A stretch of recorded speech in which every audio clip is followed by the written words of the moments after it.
Alessandra's point of view. Katatapos ko lang maglaba nang marinig ang boses ni Tita Lorna. Siguradong galit na naman yun at sa akin ibubunto ng galit niya at hindi nga ako nagkamali. Nagmamadali akong pumasok sa loob ng bahay at pinuntahan sa sala si Tita Lorna. Nakita ko siyang nakaupo sa sofa, busy sa hawak niyang cellphone. Pero nang makita ko, agad itong tumayo at hinarap ako. Bakit tita, may ipag-uutos po ba kayo sa akin? Kailangan ng waitress sa club ng kaibigan kong si Mercy. Ipapasok kita. Mamaya pupunta tayo sa club para makita ka niya. Ayoko po tita, maraming lalaki ron. Mga may hilig sa laman. Ayoko, hindi po ako komportable sa ganong trabaho. Boba! Hindi ka naman nagbebenta ng laman. Magse-serve ka lang sa mga customers. Kahit na tita, maghahanap na lang ako ng ibang trabaho. Yung trabaho na kaya kong sikmurain. Tanga! Mas malaking sasahurin mo sa club. At hindi lang yon. May mga tips ka rin na matatanggap galing sa mga customer pag nagustuhan nilang trabaho mo. Tsaka exclusive ang club na yon. Mayayaman lahat ng pumapasok ron. Kahit na tita, club pa rin yun. Hindi ko kayang magtrabaho sa ganong klase ng lugar. Wala naman akong pakialam kung komportable ka man o hindi. Basta't ang gusto ko magtatrabaho ka sa club. At iyon ang masusunod. Pero tita, hindi ko talaga kaya. Ibang trabaho na lang, basta wag lang sa club. Waitress ka lang naman hindi ka sasayaw. Hindi mo kailangang maghubad. Magse-serve ka lang ng alak. Bakit may masama ba ron? Pero tita, wala ka ng pagpipilian, Alessandra. Kung hindi ka magtatrabaho sa club, ngayon din pwede ka nang lumayas. Wala akong nagawa kung hindi ang pumayag sa gusto ni Tita Lorna. Kahit ayoko, kailangan ko siyang sundin. Kesa naman palayasin niya ako nang wala sa oras. Nang hapon na iyon, isinama niya ako papunta sa club. Pagbukas pa lang ng pintuan, para akong napako sa kinatatayuan. Malamlam ang mga ilaw, tapos may maingay na music. Tara na sa loob! Ano pang tinatayo-tayo mo riyan? Iritadong sabi ni Tita Lorna. Hinila niya ang braso ko papasok. Dumiretso kami sa hallway hanggang makarating sa isang pintong may nakalagay na manager's office. Kumalabog ang dibdib ko nang buksan yun ni tita at tumambad sa amin si Aling Mercy, ang sinasabi niyang kaibigan. Pagtingin sa akin ni Aling Mercy, halos lumuwa ang mga mata niya. Aba, Lorna! Sinabi mong magandang pamangkin mo pero hindi ko naman in-expect na ganito kaganda. Tili niya. Sabay lapit sa akin para suriin ako mula ulo hanggang paa. Naku iha, tiyak maraming magte-table sa'yo. Ang presko-presko ng itsura mo at ang inosente pa. Napayuko ako. Hindi ko alam kung dapat ba akong matuwa o mandiri sa mga sinasabi niya. Sumabat si tita. Waitress lang muna siya, pero kung gusto niya magpa-table at magpalabas, di mas maganda. Mas malaking kikitain niya gabi-gabi. Nanlaki ang mata ko. Tita, ang sabi niyo po. Tiningnan niya ako ng masama kahit naputo lang sasabihin ko. Ang sabi ko, waitress muna. Pero nasa iyo yun kung gusto mong kumita ng mas malaki. Kang maarte. Huwag kang mag-alala, iha. Marami namang mababait na customer dito. Basta ngumiti ka lang.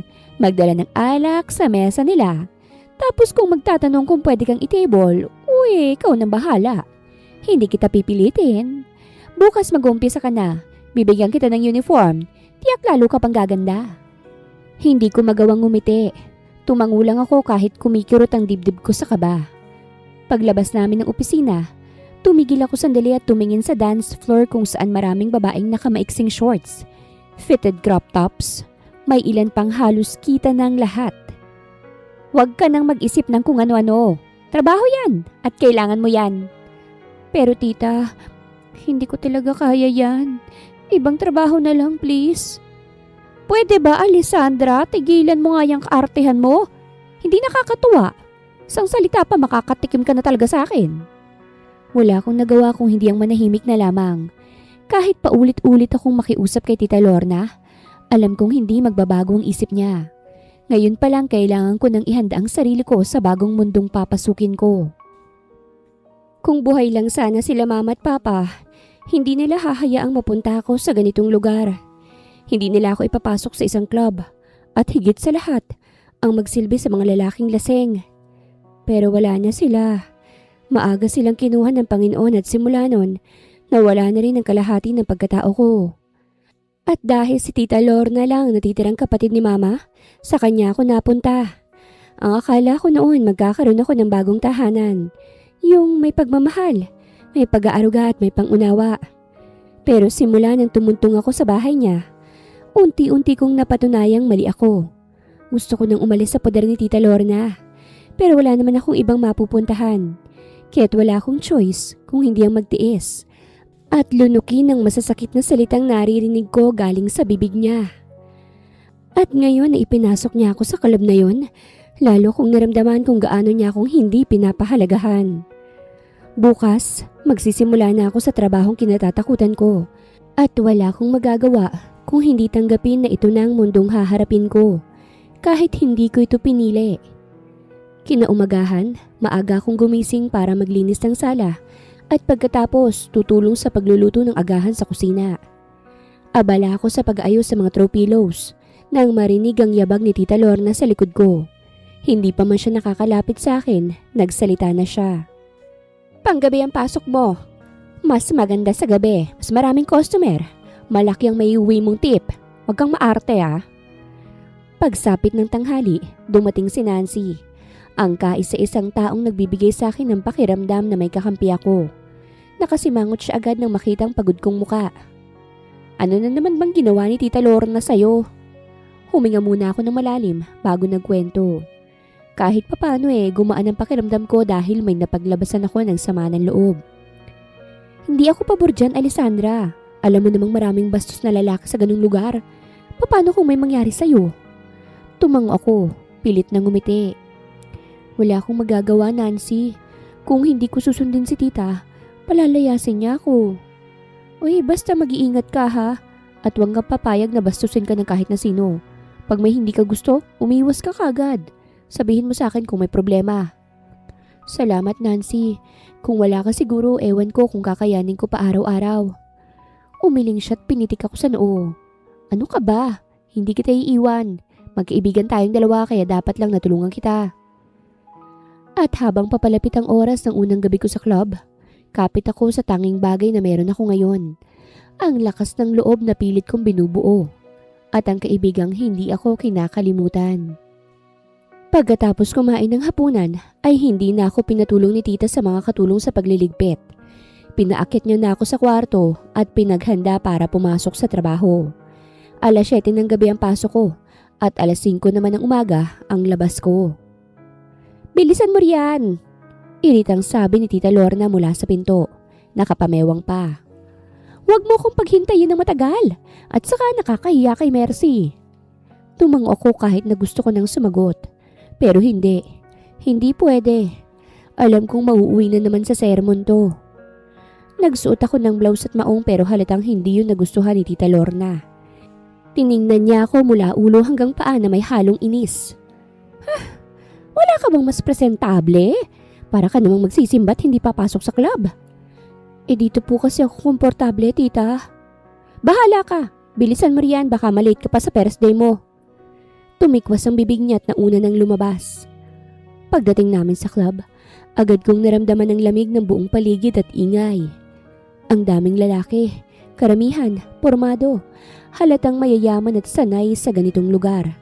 Napalunok ako. Hindi ako sigurado kung makakahinga pa ba ako ng maluwag. Sinalubong agad kami ni Aling Mercy. Naka-makeup ito at makapal na red lipstick. Iniabot niya sa akin ang isang puting plastic bag. Nang silipin ko ang laman sa loob, halos malaglag ang pangako. Maiksi ang palda at ang blouse ay halos kita ng kalahati ng dibdib. "Hindi ko po kayang isuot yan. Baka may iba pang..." "Sus! Dramatista!" Sabay tapik sa akin sa braso ni Tita Lorna. "Uniform lang yan, hindi ka baong." Pakidala tong bago sa dressing room." Lumapit sa amin ang isang magandang babae at may malapad na ngiti sa labi. Ang suot niya, katulad sa uniform na inabot sa akin ni Aling Mercy. "Hi!" Bati niya sa akin. "Ako pala si Eva. Alika, samahan kita magbihes." Sinulyapan ako ni Tita Lorna na parabang nagbabantang tingin na pag tumanggi ako, mas malalang mangyayari sa akin. Kaya sumunod na lamang ako kay Eva. kahit nanginginig ang tuhod ko. Pagpasok namin sa dressing room, pansin ko agad ang amoy ng pabango, pulbo at hairspray.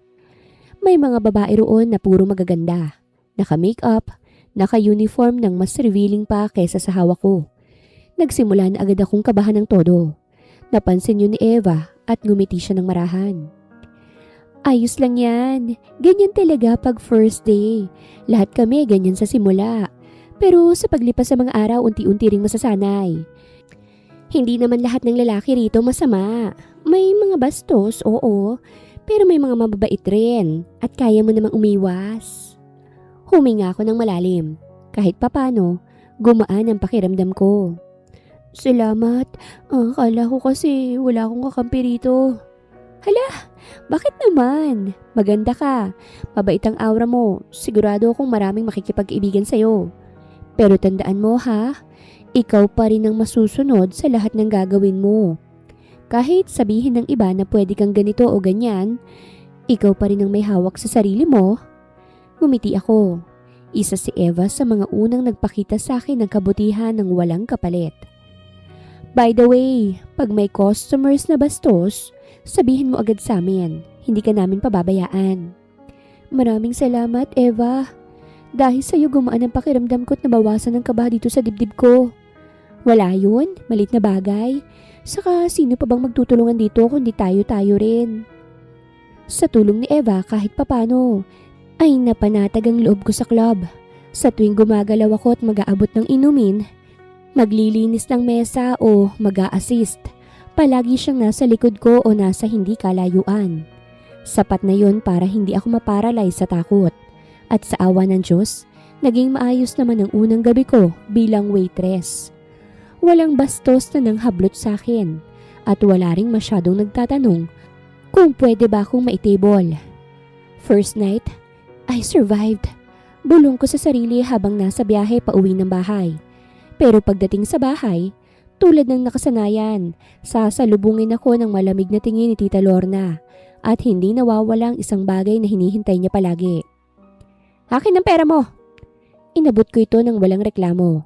Hindi man lang niya tinanong kung pagod ba ako, kung okay ba ako, o kung may nangyari bang masama sa akin. Sa buong isang buwan kong pagtatrabaho, ganun ang naging routine. Nang dumating ang unang sahod ko, ang inaasam kong pera na sana'y mapupunta sa akin pero hindi ko man lang nahawakan. Napangiti ako nang tawagan ni Aling Mercy ang pangalan ko para kunin ang sahod ko. Pero bago ko pa ito makuha, mabilis na itong nakuha ni Tita Lorna. Thank you, Mercy. Next month ulit ha. Tiningnan lang ako ni Tita Lorna bago tinalikuran. Mabilis ko siyang hinabol. Mabuti na lang at naabutan ko siya bago makalabas ng club. Sandali lang po, Tita Lorna. Hinihingal kong sabi. Bakit mo ko sinundan dito? Baka hanapin ka ni Mercy sa loob. Tita, baka naman po pwedeng bigyan niyo ako ng kalahati sa sahod ko. Kailangan ko ring makaipon para next year makabalik na ako sa pag-aaral. Ano? Mag-iipon ka? At may bala kang bumalik sa pag-aaral? Opo, tita. Gusto kong makapagtapos ng pag-aaral. Ito pa rin ang mga pangarap sa akin nila mama at papa. Gusto kong maging doktor katulad ni papa. Gaga! Kung mag-aaral ka, gastos lang yun. Saka mahal ang kursong medisina. Saka diba, sinabi ko na sa'yo noon pa na hindi ka na mag-aaral. Ano bang hindi mo maintindihan doon, Alessandra? Pero tita, pangarap ko po yun. At yun din ang pangarap sa akin nila mama at papa. Wala akong pakialam kung pangarap mo man yun o ng mga magulang mo. Ang gusto ko magtrabaho kat lahat ng sinasahod mo ibigay mo sa akin. Pero tita, paano naman po ako? Kailangan ko rin ng Kung gusto mo ng pera, pues ibenta mong katawan mo. Ubod ng lakas akong tinabig ni tita. Mabuti na lang, nahawakan agad ako ni Eva. Kahit kailan talaga bruhay ang tiyahin mo.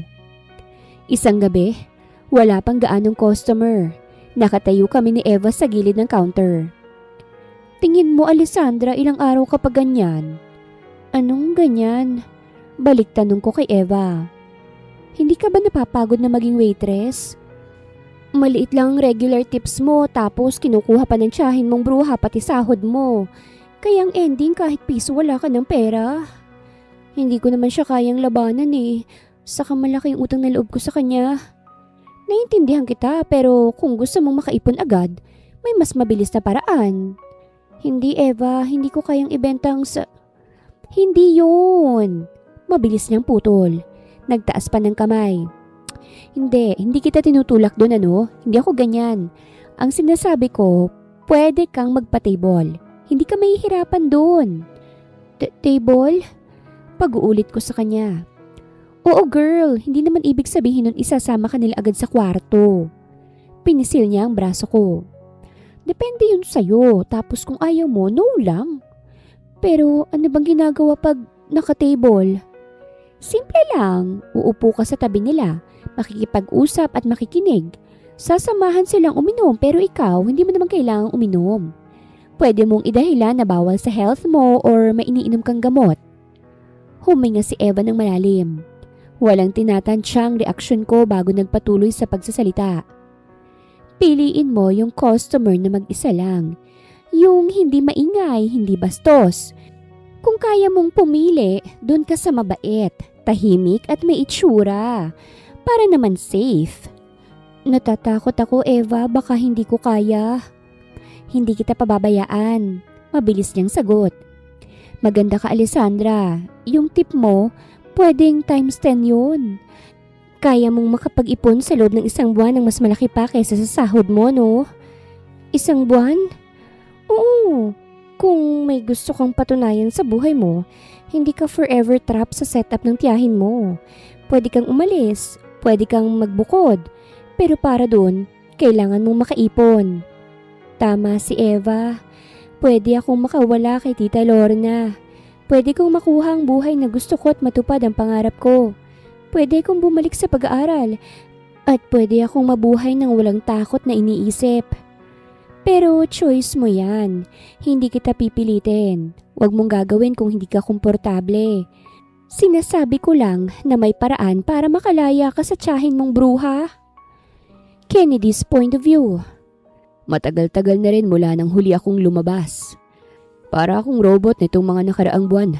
Trabaho, meeting, presentation, repeat. Kahit araw ng linggo, halos nasa office pa rin ako. Pero ngayon, sa wakas, tapos na ang malalaking projects na yun. Para akong nabunutan ng tinik sa dibdib.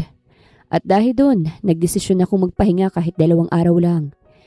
Pero bago ako humilata sa kama at matulog ng 3 araw na straight, may isang bagay muna akong gustong gawin, ang mag-club. Hindi ko alam kung bakit pero kailangan ko ng ingay. At kahit konting saya na hindi tungkol sa trabaho. Eksaktong iniisip ko yun, tumawag si Joel. Pinsan kong mas kilala pa sa pagiging chick boy kesa sa pagiging engineer niya. Bro! Boses niyang malakas kahit hindi naman kailangan. Tara! Pupunta kami sa club. Ang tagal mo nang hindi lumalabas. Baka kalawangin ka na riyan. Kakauwi ko lang galing office. Gusto ko sanang magpahinga eh. Hindi pwede. Putol niya agad. May mga bagong babae at waitress ngayon sa club ni Mercy. Mga fresh bro. Baka isa sa kanilang matipuhan mo. Hindi ako interesado. Sagot ko pero hindi ko maitago ang tawa. Pero sige, pupunta ako. Hindi ako magtatagal sa club. Isang inumin lang tapos uwi na agad. Kailangan ko rin ng break. Hindi naman masama, di ba? Pagsapit ng 8:00, naroroon na ako sa paborito naming club sa Taguig. Kilalang kilala ko ang lugar na ito na may malaking neon sign sa labas. May bouncer na matagal nang nakakakilala sa akin at may parking space na nakalaan palagi para sa akin. Pagkapasok ko pa lang, sinalubong agad ako ng malakas na tugtog, ilaw na umiikot at halimuyak ng iba't ibang pabango. Nakita ko agad sila Joel at Omar nakaupo sa VIP table namin. Parehong may hawak na inumin. Nang makita nila ako, kumaway agad si Joel. Sobrang excited na parang bata. Bro, the legend is back! Sigaw niya sabay tawa ng malakas. Tanga, nawala lang ako ng 5 months. Legend agad. Sumabat si Omar. Mas kalmado pero may halong biro. Dati, araw-araw ka dito, tol. Kaya miracle na nagpakita ka ulit. Umupo ako sa tabi nila at umorder ng whiskey. Hindi ko na malayang na-relax na palang balikat ko. Ang sarap talagang magpahinga kahit sandali. Habang nag-uusap kami tungkol sa bagong project, biglang ngumisi si Joel at sumenya sa isang waitress na dumaan. Pare, tikman mo yung bago oh. Bagong hire yun, sabi ni Mercy. Cute at mukhang inosente. Nilingon kong tinutukoy ni Joel. Isang magandang babae at naka-uniform ng pang-waitress. Mahaba ang buhok at kahit malayo, kita ko kung gaano kaamo ang mukha nito. Nagtaas ako ng kilay. Mukha pang menor, baka mapahamak tayo dyan. Natawa si Joel. Hindi legal na yan. Saglit kong pinagmasdan ng babae. Hindi ko alam pero may kakaiba sa presensya niya. Hindi siya tulad ng ibang waitress na may kumpiyansa at sanay sa tingin ng mga lalaki. What's her name? Alessandra. Alessandra. Magandang pangalan, bagay sa kanya. Pinilig ko ang ulo ko. Hindi ako pumunta rito para makipag-flirt. Hindi yun ang trip ko ngayon. Gusto ko lang uminom at mag-relax. Bro, bulong ni Joel. Nakangisi. Kung gusto mo, ipapatable ko sa'yo. Hindi ko kailangan, hindi ako naghahanap. Pero siya mukhang kailangan kanya. Umirap ako pero tumawa rin. Ganito talaga si Joel, lalaking walang prenong bibig. Habang lumalalim ang gabi, unti-unting sumasakit ang sentido ko sa dami ng iniisip ko nitong mga nakaraan. Kaya nang naubos ang pangalawang shot ng whiskey, nagdesisyon akong tumayo at maglakad-lakad para ma-relax ang utak ko. Habang naglalakad, napansin kong nag-uusap sila Alessandra at Mercy sa gilid ng counter. Saglit kong pinagmasdan si Alessandra. Tunay ngang kay ganda nito sa malapitan. Malaanghel ang maamong muka. Hindi ko alam kung anong meron sa kanya.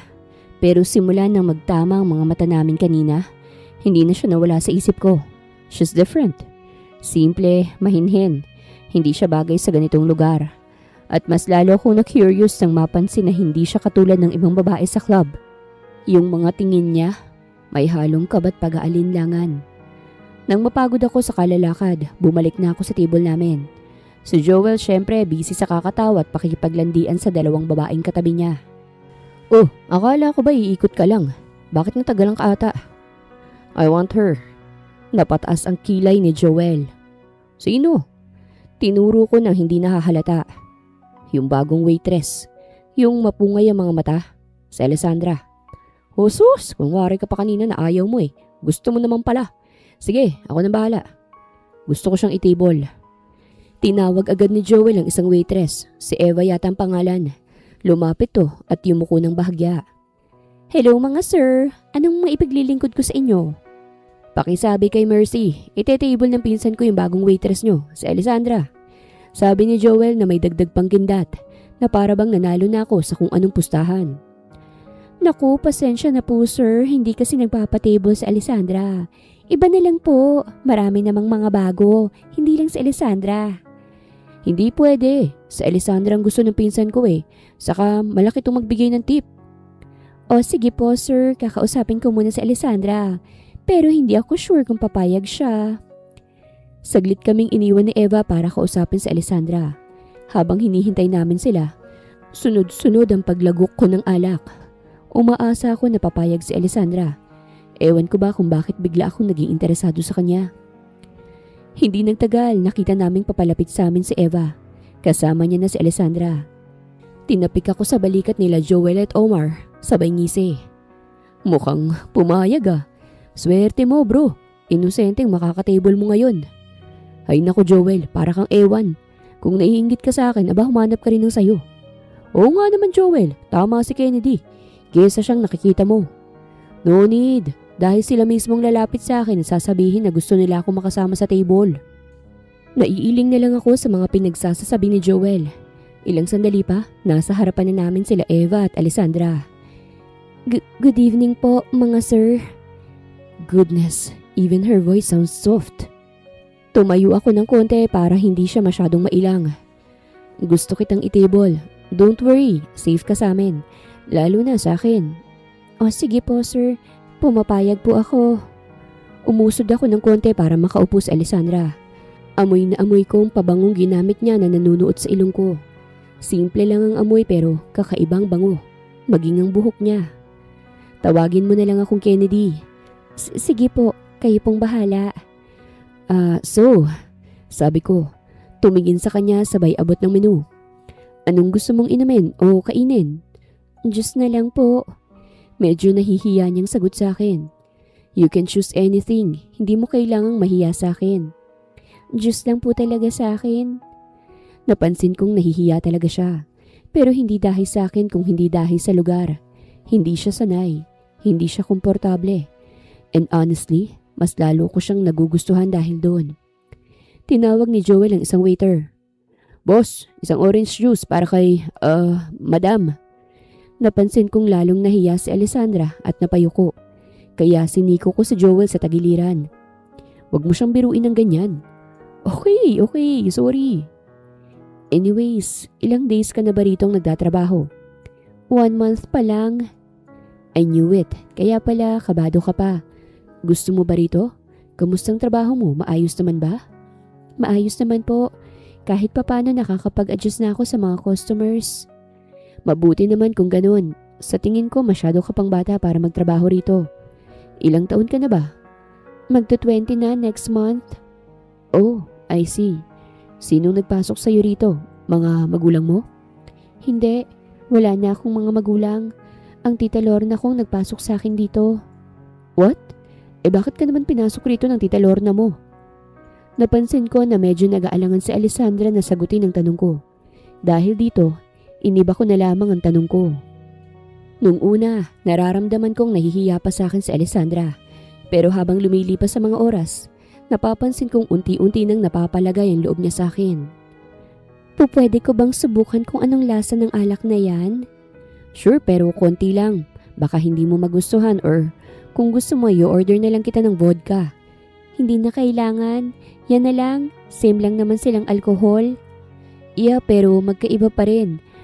Ang vodka para sa mga babae at ayos lang. Walang problema. Pero hayaan mo na siya kay Nidi. Pag hindi naman niya kaya, tiyak na hindi niya iinumin, right, Alessandra? Oo, Joel. See? Sabi sa'yo ikaw lang tong OA. Ang isang baso ay nasundan pa ng nasundan, hanggang makarami si Alessandra na labis kong kinabahala. Dahil first time niyang uminom at whiskey pa. Kaya naman mabilis na lasing si Alessandra. So paano ba yan, Kennedy? Ikaw na bahala kay Alessandra ha? Uwi na kami ni Omar. Saan ko naman siya dadalhin? Alangan naman sa bahay. Problema ba yun? Uy, di kumuha kayo ng VIP room at doon kayo matulog. Solo niyong 2 kwarto. Ikaw talaga, Joel, kahit kailan dumi ng isip mo. O siya, sige, umalis na kayo. Ako nang bahala sa kanya. Nang makaalis sila Joel at Omar, maingat kong inakay palabas ng bar si Alessandra. Pagdating namin sa parking lot, agad kong binuksan ang pinto ng kotse at dahan-dahan siyang sinakay sa loob. Umikot ako sa driver's seat at mabilis na sumakay. At pagkatapos, pinaandar ang makina at pinaharurot ang sasakyan. Humantong kami sa hotel sa Ortigas na kami mismong may-ari. Pagkasara ko pa lang ng pinto ng hotel room, ay biglang napayuko si Alessandra, saka tuluyang sumuka sa gilid. Napailing ako at mabilis siyang nilapitan. Napamura ako ng wala sa oras nang makita ang sukang nagkalat sa sahig. Shit! Pag minamalas ka nga naman talaga Inalalayan ko si Alessandra papunta sa banyo. Marahan dahil halos mawalan na siya ng lakas. Halos subsob na siya sa dibdib ko. Pagdating namin sa banyo, pinaupo ko siya sa gilid ng sink para makahinga kahit papano. Binuksan kong gripo at hinayaan ang malamig na tubig na tumulo bago ko nilagyan ng tubig ang basong nakita ko sa tabi. Mag-mouthwash ka muna, sabi ko nang mahinahon kahit medyo iritado. Inabot niya ang baso. Dahan-dahan siyang nagmumog. Pagkatapos ay niluwagan ng kapit sa baso. Saka napapikit. Halatang hilo pa rin. Come on. Maingat ko siyang pinahiga sa kama. Pagkatapos ay bumalik ulit ako sa banyo para maglinis ng katawan. Kailangang mabawasan ang bigat sa pakiramdam ko. Pagpasok sa banyo, shower agad ang binuksan ko. Ang malamig na tubig na tumatama sa balat ko at unti-unting nababawasan ng init at tensyon. Nakapikit akong nakasandal sa tiles habang umaagos ang tubig pababa sa mukha ko. Pagkatapos kong maligo at makapagpatuyo ng buhok, lumabas ako ng banyo. Nakahiga pa rin si Alessandra sa kama, pero mukhang mas maayos na ang pahinga niya ngayon. Lumapit ako sa kanya at huminto sa tabi ng kama. Hindi siya gumagalaw. Hindi niya ako naramdaman. Umupo ako sa edge ng kama. Tinitingnan siya mula sa itaas. Hindi ko naman intensyong maging mabait, pero kahit papano, hindi ko kayang pabayaan siya lalo na't babae. Alessandra's point of view. Kinabukasan, Nagising akong masakit ang ulo ngunit nagawin tingin ko sa kwarto. Hindi ito ang kwarto ko. Napabalikwas ako ng bangon. Doon ko lang napagtanto na hindi ako nag-iisa sa kwartong ito. May kasama ako at lalaki pa talaga. Pilit kong inaalala ang mga nangyari ng nagdaang gabi. Natapik ko na lamang noo ko nang maalala ang mga nangyari. Diyos ko po, may nangyari kaya sa amin kagabi? Nakuha kaya niyang pagkababae ko? Nasa ganung isipan ako nang gumalaw ang lalaki at unti-unti itong nagmulat ng mga mata. Napabangon to bigla nang makitang nakatayo ako at nakatingin sa kanya. Good morning. Kamusta ang tulog mo? Maayos naman. Nasaan tayo? Anong lugar ito? Nandito tayo sa Ortigas. Sa hotel na pagmamay-ari ng pamilya ko. Don't worry. Wala akong ginawa sa'yo kagabi. Kumain muna tayo ng breakfast then pagkatapos ihatid na kita sa inyo. Hindi na kailangan. Kaya ko namang mag-commute. Saka kailangan ko na umuwi baka hinahanap na ako ng tita ko eh. Are you sure? Oo naman. Okay, ikaw ang bahala. Tumayo ang lalaki. Kinuhang wallet nito sa ibabaw ng table. Pagkatapos, kumuha ng ilang lilibuhin at inabot sa akin. Nag-aalangan akong tinanggap to. Ang laki naman ata masyado nito. Okay lang, tutal sinamahan mo naman akong magdamag rito. Napangiti ako bigla sa sinabi niya. Oo, tama siya. Sinamahan ko nga siyang magdamag at nagpapasalamat ako dahil hindi niya ako ginawa ng masama. Sa bagay mukha naman siyang mabait at mapagkakatiwalaan. Salamat dito. You're welcome. Pagkarating ng bahay, ramdam ko agad ang kaba. Yung kahit gate pa lang ang binubuksan, alam ko agad na may hindi magandang mangyayari. Tahimik ang buong sala.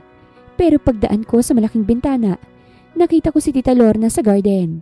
Nakaupo siya sa ratang na upuan. May hawak na tasa ng kape at may tingin na nakakatakot. Mabutit dumating ka na. Kanina pa talaga kitang hinihintay. Tita, hindi pa ako tapos magsalita nang ibinaba niya ng mariin ang tasa sa mesa. Halos kumalabog to dahil sa ingay. Saan ka nagpunta kagabi?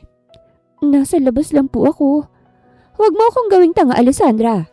Sinabi sa akin ni Meresina na wala ka raw bigla. Hindi ka nila mahanap. Hindi ka nagpaalam sa kanya.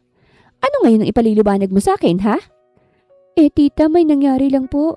May isang customer kasi at... Aba! So, umalis kang kasamang customer mo, ganun ba, Alessandra? Hindi po, tita. Ganito po kasi yung nangyari. Saan ka dinala? Sa hotel ba? Magkanong ibinayad niya sa'yo? Hindi po, tita. Mali kayo nang iniisip. Hindi ako sumama sa customer na yun para ibenta ang katawan ko. Sinungaling! Pwede ba, Alessandra? Huwag mo akong gawing tanga dahil hindi ako tanga. At mas lalong hindi ako pinanganak kahapon lang. Hindi po, tita. Hindi ako nagsisinungaling sa inyo. Nagsasabi ako ng totoo. Please, tita, hayaan niyo akong ikwento ko sa inyo mga nangyari kagabi. Kung bakit ako... Wala akong panahon na makinig sa mga kwento mo. Isa lang naman ang kakahantungan ng pagsama mo kagabi sa customer. Ibinenta mong katawan mo sa kanya. So, nasan yung pera? Akin na. Bilis! Hindi ko nga po ibinenta ang katawan ko. Bakit ayaw niyo akong pakinggan? Kahit ngayon lang, Tita Lorna, pakinggan niyo naman ako. Hindi yung puro pera na lang mahalaga sa inyo. Hindi ko na napigilan ang sarili kong maiyak sa harapan ni Tita Lorna. Ang tagal kong nananahimik pero may hangganan din ng lahat. Pagod na akong maging mabait at masunuring pamangkin. Dahil kahit anong gawin ko, hindi pa rin ako magawang mahalin ang tiyahin ko. Dahil ang tingin niya sa akin ay kaaway, hindi pamangkin. Ba't sumasagot ka na ngayon, ha? Itong tatandaan mo, Alessandra. Habang nandito ka sa loob ng pamamahay ko, ako ang masusunod sa lahat at gagawin ko ang gusto kong gawin. Asan ang pera? Akin na nang hindi na humaba ang usapang ito. Ang ayaw ko sa lahat yung pinaghihintay ako na matagal. Wala nga po. Hindi ko ibinenta ang katawan ko. Ginagalit mo talaga ako, Alessandra? Nagulat na lang ako nang biglang hablutin ni Tita Lorna ang hawak kong shoulder bag. Nag-agawan kaming dalawa pero sadyang malakas siya at nakuha niya ito sa akin. Mabilis niyang hinalughog ang laman ng bag at hinanap ang wallet ko. Nagningning ang mga mata nito nang makitang laman ng wallet ko. Ngayon mo sa akin sabihin na hindi mo ibinenta ang katawan mo kagabi. Malaking pera ito at hindi mo ito kikitain sa loob ng isang gabi. Kung galing lamang sa tip ng mga customer sa'yo. Galing nga po yan sa customer at tip niya yan sa akin. Sinungaling ka! Kahit ano pang sabihin mo sa akin, hindi ako maniniwala sa'yo. Kaya ang maganda mong gawin, sumama ka ulit sa customer mo na yon. Pagkatapos singilin mo ng mahal. Masyado kang sariwa kahit dapat lang na mahal ang ibayad nila sa'yo. Pagkasabi ni Tita Lorna ng mga katagang yon, ay walang paalam na iniwan niya ako sa garden. Naiwan akong umiiyak at awang-awa sa sarili ko. Kinagabihan, pagkarating ko sa club, agad kong hinanap si Eva. Nakita ko siya sa gilid ng counter, nag-aayos ng tray. Nang makita niya ako, agad siyang lumapit. "Oh, Alessandra, buti dumating ka na," sabi niya. Hinawakan ang braso ko. "Uy, bakit parang problemado ka dyan?" "Si tita kasi, sumusobra na talaga siya." "Bakit ganun, Eva? Bakit may tiyahin na mas gugustuhin pang mapariwara ang pamangkin niya kaysa mapabuti to?" "May ganung klase talaga ng tao. At malas mo dahil naging tita mo siya. Pero kahit hindi ako mahal ni Tita Lorna, mahal ko siya eh. At malaki yung utang na loob ko sa kanya. Ang gusto ko lang naman imahalin niya ako kahit konti lang." "Hayaan mo na, Alessandra. Darating din ang araw na mauuntog ang ulo ng tiyahin mong yan. At babait din yan sa'yo." "Sana nga, Eva. Yun lang naman ang gusto ko. Ang mahalin ako ni tita at ituring na pamangkin." "Ganito na lang, Alessandra. Habang hindi pa mabait sa'yo ang tiyahin mo, sa apartment muna kita tumira. Safe ka ron, hindi kanya masasaktan o mabubungangaan." "Talaga, Eva? Pero baka maging abala naman ako sa'yo." "Hindi ka magiging abala sa akin. Mas okay nga na may kasama ako kaysa mag-isa. At isa pa, mas kampante ako kapag nasa ligtas kang lugar." Maganda ang offer sa akin ni Eva, pero ayokong gumawa ng isang desisyon ng hindi pinag-iisipan. Gusto ko yung pinag-iisipan ko muna at sigurado ako sa isang bagay bago magdesisyon. Pag-iisipan ko muna, Eva. Saka nakakahiya din sa'yo kung makikitira ako sa apartment mo." "No rush. Pero tandaan mo na may choice ka. Hindi lang yung gusto ng iba, okay?" "Salamat, Eva. Napakabuti ng puso mo." Kaibigan kita, Alessandra. At gusto ko nasa maayos ka. At saka nasasaktan ako kapag nakikita kitang ganyan. Basta kapag nakapagdesisyon ka na, sabihan mo agad ako, okay? "Salamat talaga. Masaya ako, Eva, na naging kaibigan kita." Pagpatak ng 8:00 ng gabi, napuno na ang buong club. Dumami ang tao. Nakatayo lang ako malapit sa kabilang mesa nang biglang bumukas ang pinto ng VIP entrance. 3 lalaki ang pumasok at isa ron si Kennedy Almonte, ang lalaking nakasama ko kagabi sa isang hotel.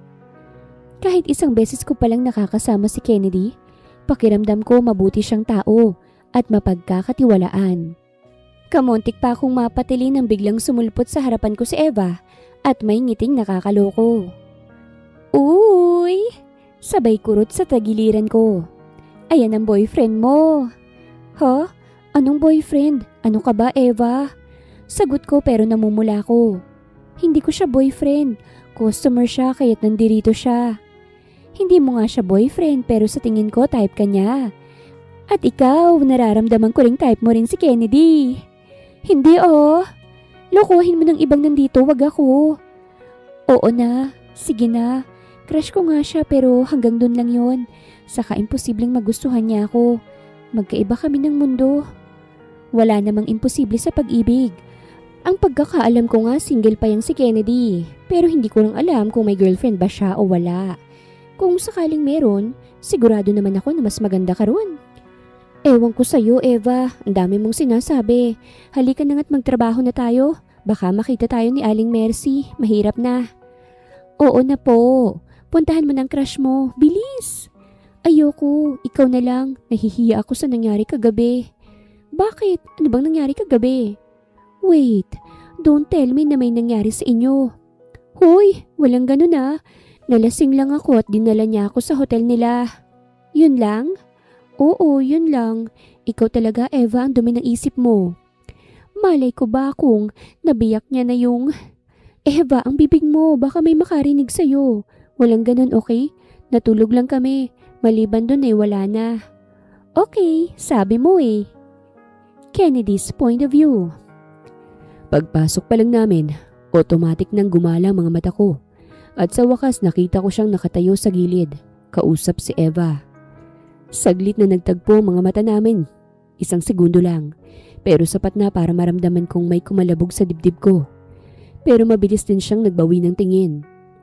Mukhang tinamaan ka dyan kay Alessandra. Tanging ngiti lang isinagot ko kay Joel. Actually, first time na nagka-interes ako sa isang babae. Kadalasan kasi, pagkatapos ng isang gabi, tapos na. Ayokong magkaroon ng girlfriend o asawa. Ang gusto ko yung malaya ako. Yung walang nangingialam sa mga gusto kong gawin. Gusto ko malaya lang ako at walang iniisip na asawa. Para sa akin ang pag-aasawa o pakikipagrelasyon, isang malaking problema. Pero simula nang makilala ko kagabi si Alessandra, hindi na siya nawala sa isip ko. Oo, aaminin ko type ko nga siya. At iba siya sa lahat ng babaeng nakilala ko. May lumapit na waitress sa amin. Agad kong sinabi na gusto kong i-table ulit si Alessandra. Hindi nagtagal, nasa harap ko na si Alessandra. Pinaupo ko siya sa tabi ko. Nagulat ako nang tumayo bigla sila Joel at Omar. O teka, sa kayo pupunta? Sa kabilang table na lang kami bro, para masolon yung isa't isa. Tama si Joel, kesa naman ma-out of place kami rito. Natawa na lang ako sa narinig galing sa kanilang dalawa. May nalalaman pang out of place? Ay. Nang kaming dalawa na lang ni Alessandra sa table, tinanong ko siya kung anong gusto niyang inumin. Nagulat ako nang sabihin niya sa akin na gusto niya ng vodka. Are you sure? Oo naman, gusto kong uminom ng sa ganun kahit papano. Marelax naman ang utak ko. Pero hindi ka sanay uminom. Remember last night? Oo, naalala ko yun at nagpapasalamat ako sa iyo na hindi mo ako pinabayaan kagabi. Kaya ngayon pa lang, habang hindi pa ako lasing, pinagkakatiwala ko na sa iyo ang buhay ko. So, may tiwala ka sa akin? Oo naman. At sa tingin ko hindi ka masamang tao. Dahil kung masamang tao ka, o edi sana may ginawa ka na sa akin. Pero wala. Kaya thank you. Umorder nga ako ng vodka para kay Alessandra. Akala ko isang baso lang iinumin niya para lang magpainit. Gaya ng sabi niya kanina. Pero habang tumatagal mas lalo ko lang napapansin na panay ang lagok niya. Halos hindi na niya tinitigilan. Hey, easy lang. Baka malasing ka kagad. Ayos lang. Gusto ko pa. Bulong niya. Medyo garalgal na ang boses. Masarap pala eh. Napabuga ako ng hangin. Hindi ko alam kung matatawa ba ako o mag-aalala. Pero mas lamang ang pag-aalala sa ngayon. Hindi ko akalain na ganito siya uminom. Ang fragile niyang tingnan. Hindi sanay sa ganitong klase ng alak. Makalipas ang ilang minuto, hindi na ako umorder ng panibagong drinks niya. Hindi ko siya hayaang malunod sa alak. Kahit pang itsura niya, namumula at sobrang nakakabighani. Hindi yun dahilan para hayaang mapahamak siya. Habang tumutugtog ang loud music at umiikot ang mga ilaw, napansin kong dahan-dahan siyang lumalapit sa akin. Nakatukod ang isang kamay sa dibdib ko para alalayan ang sarili niya. Kennedy? Tawag niya sa akin. Yes, sagot ko. Nag-aabang sa kung anong susunod niyang sasabihin. Let's go. Ayoko na rito. Sobrang ingay. Tumaas ang kilay ko. You want to leave? Gusto ko sa tahimik na lugar. Yung malayo sa lahat. Promise hindi ako mag-iingay. Sa loob-loob ko, may kumislot na tensyon. Hindi ko to inaasahan. Hindi ko rin alam kung anong eksaktong ibig niyang sabihin. Pero isa lang ang malinaw. Hindi na siya dapat manatili sa club. Hinawakan ko ang bewang niya para alalayan. Sure ka ba, Alessandra? Lasing ka na. Maybe you should rest. Tumango siya pero nakahawak pa rin sa akin na parang ako lang ang pamilyar na bagay dito sa mundo. Napapikit siya saglit habang nakasandal sa balikat ko. Doon ko naramdaman kung gaano na siya kalasing. Hindi na ito basta tipsy. Talagang hilo at pagod na. Please, let's leave. Kahit sa kotse mo na lang muna. Ayoko na rito. Okay, let's go. I'll take you somewhere safe. Hindi ko alam kung bakit ko sinabi yon ng ganun kaseryoso. Pero siguro dahil sa unang pagkakataon, ayoko siyang mapunta sa kamay ng ibang tao. Ayokong may marinig na hindi ka nais-nais. Kahit pa hindi ko alam kung bakit ganun ako ka-defensive. Thank you, Kennedy. Maraming matang sumusunod sa amin. May ibang nagbubulungan pa. Ako naman diretsyo lang ang tingin. Hindi ko hahayaang may magsamantala sa kanya. Pagdating namin sa kotse ko, binuksan ko agad ang pinto sa passenger seat. Sit. sabi ko gently. Sumunod siya pero bago pumasok, bigla siyang huminto at tumingin sa akin. Promise, hindi ako istorbo. Napakamot ako sa sentido. You're not a bother, Alessandra. Ano nga bang gagawin ko sa isang lasing na babaeng nagtitiwala sa akin ngayong gabi? Isang bagay lang malinaw, hindi ko siya pababayaan. Wala talaga akong maisip kung saan ko dapat dalhin si Alessandra. Gusto ko siyang dalhin sa lugar na tahimik pero saan naman? Hindi uubra sa hotel, masyadong maingay, masyadong maraming tao. Hindi rin pwedeng sa kondo ko. Ayokong isipin niyang may iba akong bala kahit wala naman. Kaya sa huli, nagdesisyon akong dalhin siya sa rest house namin sa Batangas.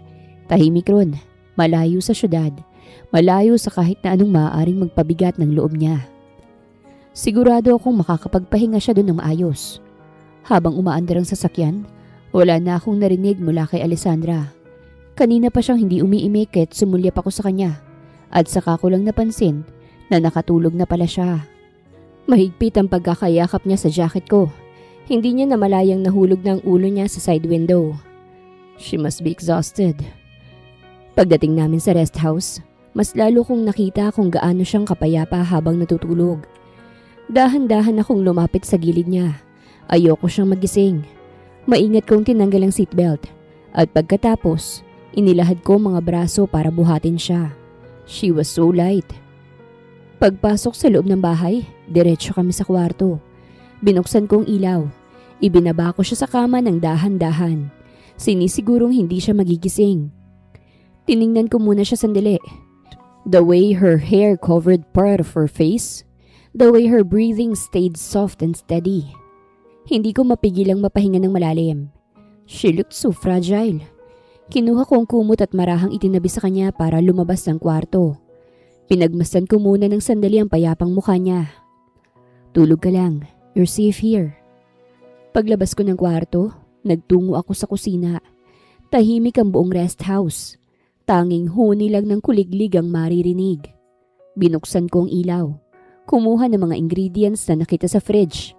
Pasta, garlic, butter. Something simple, something warm. Habang naghihiwa ng bawang, hindi maiwasang sumagi sa isip ko ang lahat ng nangyari. Kung papaano siyang pumasok sa buhay ko, out of nowhere. Kung papaano ko siyang unang nakita sa club na yon, at kung gaano kabilis nag-ibang priorities ko mula noon. Hindi ko alam kung bakit ako ganito kaapektado. Pero isang bagay lang ang malinaw. Gusto ko siyang protektahan at hindi ko siya pababayaan. Pagkatapos kong magluto, inayos kong mesa. Inilatag ang 2 pinggan, kutsara, tinidor, pati ang mainit na sabaw para mawala ang kalasingan niya. Nang tingnan kong orasan, pasado 12:00 na pala ng madaling araw. Bumalik ako sa kwarto para gisingin si Alessandra. Pagpasok ko, agad akong huminto sa tapat ng kama kung saan nakahiga si Alessandra. Mahimbing pa rin ang tulog niya na parabang napagod ng sobrang buong katawan niya. Sa liwanag ng lampshade, mas malinaw ko siyang nakita. Payapa ang mukha niya, mabagal sa paghinga, parang batang walang kamalay-malay sa mundong magulo. Sa totoo lang, ayoko talaga siyang gisingin, pero kailangan niyang kumain, baka sumama ang pakiramdam niya. Lumapit ako at dahan-dahang umupo sa gilid ng kama. Alessandra, halos pabulong lang. Gising ka muna, kumain tayo. Wala, hindi man lang gumalaw. Sinubukan ko ulit. This time, bahagyang hinawakan ng balikat niya. Hey, wake up. You need to eat. Napabuntong hininga ko. Medyo napakamot ng sentido. She's really out. Fine. Mahina akong sabi. You win this time. Tumayo ako at bumalik pababa sa kusina.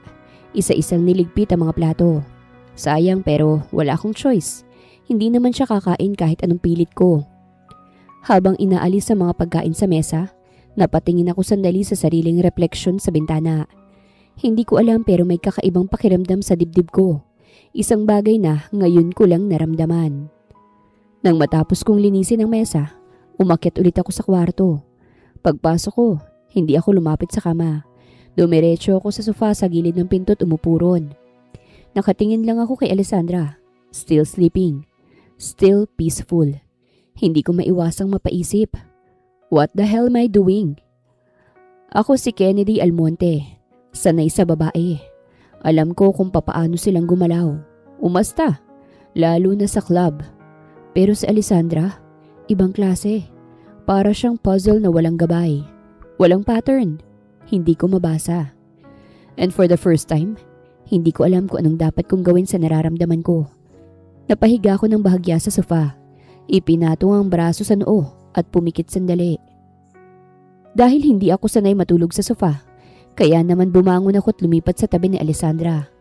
Malawak naman ang kama at kasya kaming dalawa. Tatagilid na sana ako sa kabilang side ng kama nang maramdaman na may brasong yumakap sa akin. Kahit hindi ko tingnan, alam ko kung kaninong braso yun. Dahan-dahan kong nilingon si Alessandra. Mahimbing pa rin ang tulog niya. Aalisin ko na sana ang braso niya ngunit bigla siyang sumiksik sa akin. Dahilan upang mapasubsob siya sa dibdib ko. Ewan ko ba pero biglang may init na nabuhay sa katawan ko. Dulot ng pagkakadikit ng mga katawan namin. Shit, hindi pwede to. Napamura ako nang wala sa oras. Ngayon ko lang naalala na ilang buwan na pala akong zero pagdating sa sex life ko. Dahil naging busy nga ako sa trabaho. At ngayon, unti-unting nabubuhay ang init sa katawan ko dahil sa pagkakadikit ng mga katawan namin ni Alessandra. Bago pa ako matukson ang kinin sa Alessandra, nagdesisyon na akong tumayo pero maagap niya akong pinigilan.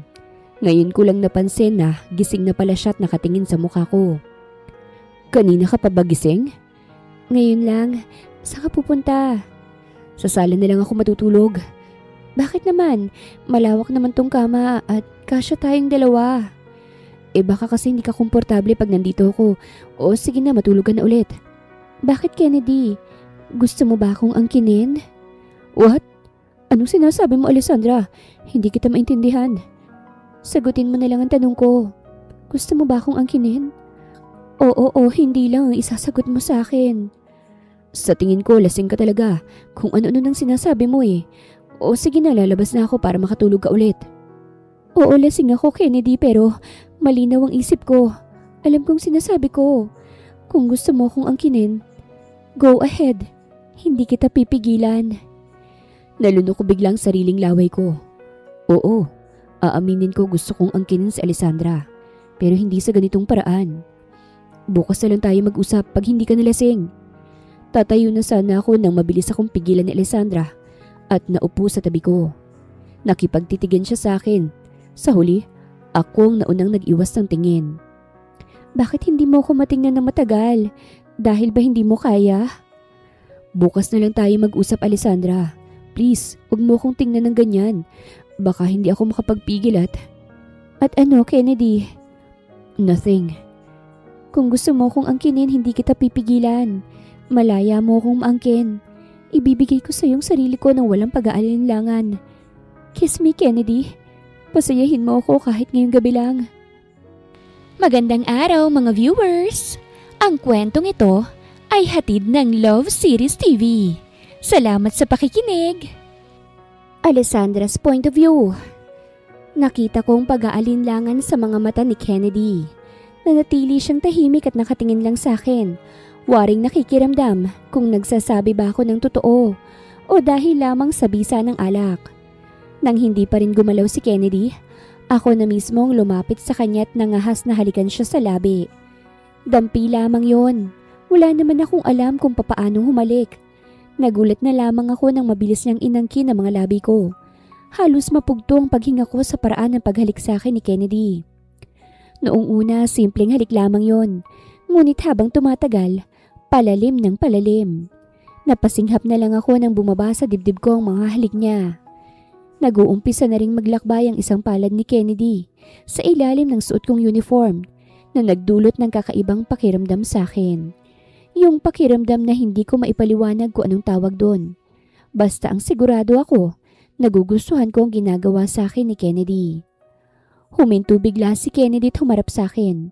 Titig na titig sa mukha ko. Sunod-sunod na buntong hiningang ginawa niya bago nagsalita. Kung pipigilan mo ako, Alessandra, please, pigilan mo na ako. Habang kaya ko pang kontrolin ang sarili ko. No, Kennedy. Katulad ng sinabi ko kanina, hindi kita pipigilan. Malaya mo kung maangkin ngayong gabi. Gawin mong gusto mo. Walang pipigil sa'yo. Why? Tell me, Alessandra. Anong dahilan? Bakit gusto mong ipagkaloob sa akin ang sarili mo? Huwag mo na akong tanungin pa. Gawin mo na lang ang gusto mo. Kung ayaw mo naman ay ayos lang sa akin. Hindi na sumagot si Kennedy. Sa halip, muli niyang inangkin ang labi ko. Mas mapuso kesa kanina. Sa bilis ng pangyayari, namalayan ko na lamang na nakahiga na ako at parehas na kaming walang saplot sa katawan. Ilang sandali pa, matagumpay na napag-isa ni Kennedy ang mga katawan namin. Hindi lang isang beses, kung hindi 4 na beses, hanggang sa makatulog kami ng magkayakap. Kinabukasan, nagising akong masakit ang ulo't katawan. Hindi ako makagalaw ng maayos. Ilang segundo bago ko naalala ang nangyari kagabi. Napapikit na lang ako ng mariin. Dahan-dahan kong inangat ang ulo ko't napalingon sa kaliwa. Nandun si Kennedy. Nakahiga pa rin sa tabi ko. Walang saplot at mahimbing na natutulog. Dahan-dahan kong inalis ang kumot at pinilit kong bumaba ng kama. Kahit nanginginig ang mga tuhod ko. Hinagilap ko ang mga damit na nagkalat sa sahig. Kinuha ko ang mga yun at mabilis na isinuot. Binoton kahit nanginginig pa ang mga daliri. Kahit masakit ang katawan, pilit kong inayos ang sarili para lang makaalis. Nasa isang malaking bahay kami, isang rest house. Siguro pagmamay-ari nila Kennedy. Mataas ang kisame at magagara ang mga gamit. Huminto muna ako sa may pintuan ng sala at tumingin-tingin. Kinukumpirma kung may tao. Tahimik ang buong lugar. Marahil tulog pang lahat ng kasama ni Kennedy. O baka umalis na. Mabuti na lang. Hindi ko alam kung anong gagawin kapag may nakasalubong ako. Pagkabukas ko ng pintuan palabas, tinamaan ako ng malamig na hangin ng umaga. Pagbalik ko sa Maynila, bumigat ulit ang dibdib ko. Hindi pa tapos ang paghihirap ko. May bagong bagyong sasalubong sa akin. Pagpasok ko sa bahay, agad kong nakita si Tita Lorna. Nawala ka na naman kagabi sa club nang hindi nila namamalayan. Saan ka nagpunta at sino kasama mo? Kasama ko si Kennedy. So, Kennedy palang ngalan ng mayaman mong customer. Akin ang pera, bilis. Wala akong pera, tita. Paanong wala? Sumama ka sa customer mo. Hindi ko siya pinagbayad. Oo, tita, may nangyari sa amin. At ilang ulit niya akong inangkin. Pero hindi ko siya siningil dahil gusto kong nangyari sa amin. Ang tanga-tanga mo, Alessandra. Pera na naging bato pa. Hinayaan mong lalaking yun na gamitin ka ng libre. Di ka ba naman naknuka ng tanga? Tama na, Tita Lorna. Dahil simula mamayang gabi hindi na ako papasok sa club na yun. Kung palalayasin mo ako rito, maintindihan ko. At hindi ako magagalit sa inyo. Mabutit alam mo, pues ngayon mismo lumayas ka rito sa pamamahay ko. Layas! Wala kang silbing pamangkin tanga. Napahagulgol na lamang ako. Ang sakit marinig na galing mismo sa kapatid ng mama ko ang nagsasabi ng masasakit na salita sa akin. Mabilis kong inempake ang mga gamit ko nang matapos agad akong lumabas ng kwarto at lumuluhang nilisan ang bahay ni Tita Lorna. Hindi ko alam kung saan ako pupunta ngayon. Ayoko namang puntahan si Eva. Nakakahiya lalo na ngayon na hindi na ako papasok sa club. Habang naglalakad, sunod-sunod na busina ng sasakyan ang narinig ko. Maya-maya may sasakyang huminto sa harapan ko at alam ko kung kaninong sasakyan to. Kay Kennedy. Ilang sandali pa'y nasa harap ko na si Kennedy at nakatingin sa hawak kong maleta. Saan ka pupunta? Bakit may maleta kang dala? Pinaalis na ako ni tita sa kanila. Hindi ko alam kung saan ako pupunta ngayon. Sa kondo ko, Alessandra. Doon ka titira. At simula ngayon ako na bahala sa'yo. Hindi ka na maaapi ng tita mo. Hindi. Ayokong magkautang na loob sa'yo. Wala akong pambayad. Hindi naman kita sisingilin. Ang gusto ko lang tutulungan ka't maging maayos ka. Dahil mahalaga ka sa akin, Alessandra. At hindi kita pababayaan. Bakit, Kennedy? Anong motibo mo? Wala. Kaibigan mo ako, Alessandra. At kakampi. Tutulungan kitang makabangon sa pagkakalugmok. Ipakita mo sa kanya na kaya mong tumayo sa sarili mong mga paa. Kahit wala siya sa tabi mo. Sa halip na sumagot ay nayakap ko na lamang si Kennedy. Inalalayan niya akong makasakay sa loob ng sasakyan. At pagkatapos, saka siya umikot sa driver's seat. Katulad ng sinabi ni Kennedy ay pinatira niya ako sa kondo niya. At hindi lang yon, binigyan pa niya ako ng trabaho sa kumpanya nila. Nagulat ako nang sabihin sa akin ni Kennedy na ako na ang magiging personal assistant niya. Hindi na ako nag-inarte pa. Agad kong tinanggap ang trabaho. Sa una mahirap pero unti-unti natututo ako hanggang sa magamay ko na ang trabaho. Sa tulong ni Kennedy, unti-unting nakabangon ako sa pagkakalugmok. Pero isang araw nagising akong masama ang pakiramdam. Dahil dito hindi ako nakapasok sa trabaho. Pagsapit ng tanghali, dumating sa kondo si Kennedy. May dalang pagkain. Kamusta ang pakiramdam mo? Medyo ayos na ako. Bukas makakapasok na ako sa trabaho. Huwag mong pilitin kung hindi mo pa kaya. Ang trabaho nandyan lang yan. Mas mahalaga ang kalusugan natin. Ayos lang, saka nahihiya ko sa'yo kung absent ako ng ilang araw. Don't worry, pag hindi ko naman kaya sasabihin ko agad sa'yo. Okay, ikaw ang bahala. Pero kinabukasan, hindi natuloy ang pagpasok ko. Muling sumama ang pakiramdam ko at may kasama pang paghilab ng sikmura. Nang medyo maayos ang pakiramdam ko, ay nagpa siya akong magpa-check up sa pinakamalapit na klinik at hindi ako makapaniwala sa naging resulta. Buntis ako, magtatatlong buwan na. Nagbungang nangyari sa amin ni Kennedy sa rest house. Hindi ko alam kung paano ko sa kanya sasabihin ang bagay na ito.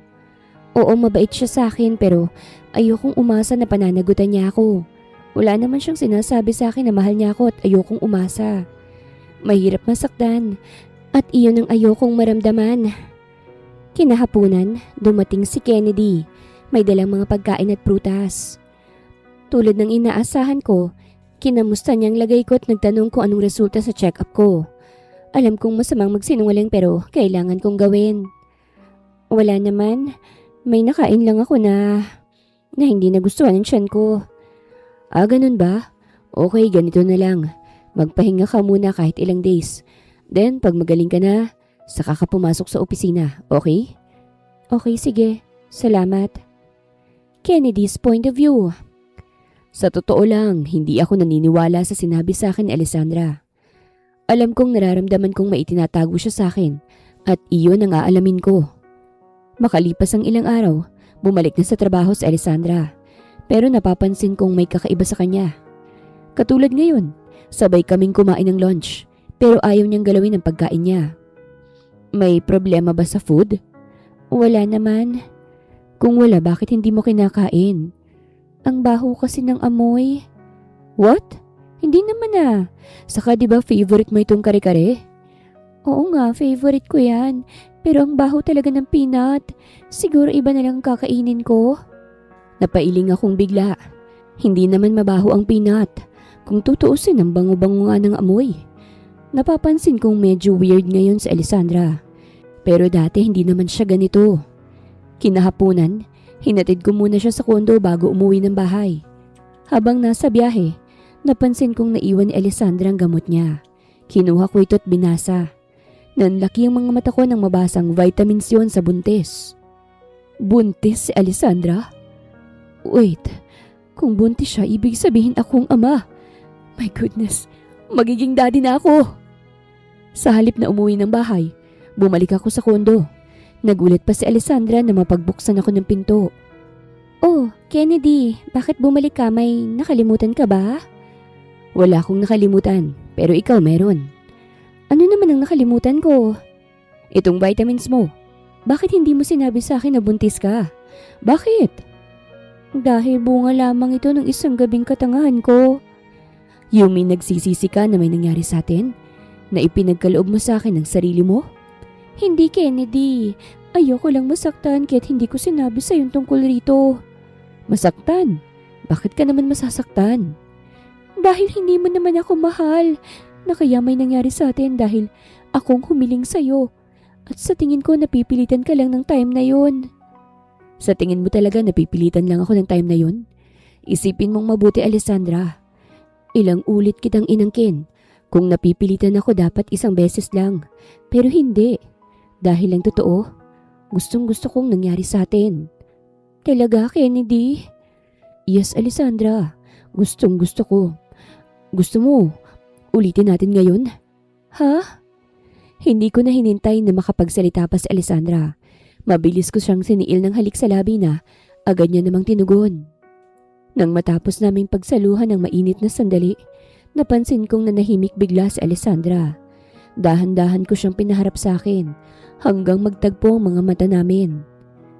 Hindi mo kailangang malungkot, Alessandra. Mahal kita at nakahanda akong pakasalan ka kahit bukas na bukas rin. Kung hindi ka naniniwala sa mga sinasabi ko, pakiramdaman mo na lang ang puso ko. Naniniwala ako sa iyo, Kennedy. Hindi lang ako makapaniwala na magkakaroon ng buong pamilyang anak natin. Ang akala ko kasi, isisilang ko siya dito sa mundo nang walang amang makikilala at walang buong pamilya. Hinding-hindi yan mangyayari dahil bukas mismo magpapakasal tayo. Hindi bongga pero darating din tayo dyan. Ang gusto ko lang maging legal tayong mag-asawa nang sa ganun mapanatag yung loob mo. Alessandra's point of view. Kinabukasan nga'y kinasal kami ni Kennedy. Hindi man ingrande, pero sapat para maging ganap kaming mag-asawa. Sa West kami kinasal. Ang kaibigang judge ni Kennedy ang nagkasal sa amin. Dumating sila Joel at Omar. Hindi man namin napagplanuhan pero natural na naging saksi sila sa pag-iisang dibdib namin. Si Eva naman, nakatayo sa gilid, nakangiti, may luha pa sa sulok ng mga mata. Ang bilis ng pangyayari. Bulong niya sa akin nang yakapin niya ako. Pero ang importante, masaya ka. Oo nga, Eva. Hanggang ngayon hindi pa rin ako makapaniwala na asawa ko na si Kennedy Almonte at malapit na kaming magkaanak. Hindi ako umaasa na darating si Tita Lorna. Pero ito siya ngayon. Nakatayo sa may pinto at nakangiti sa akin.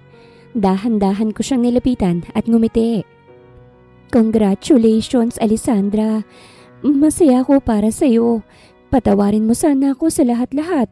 Hindi ko sinasadyang maging malupit sa iyo. Yung yakap na matagal ko nang hinihintay galing sa kanya.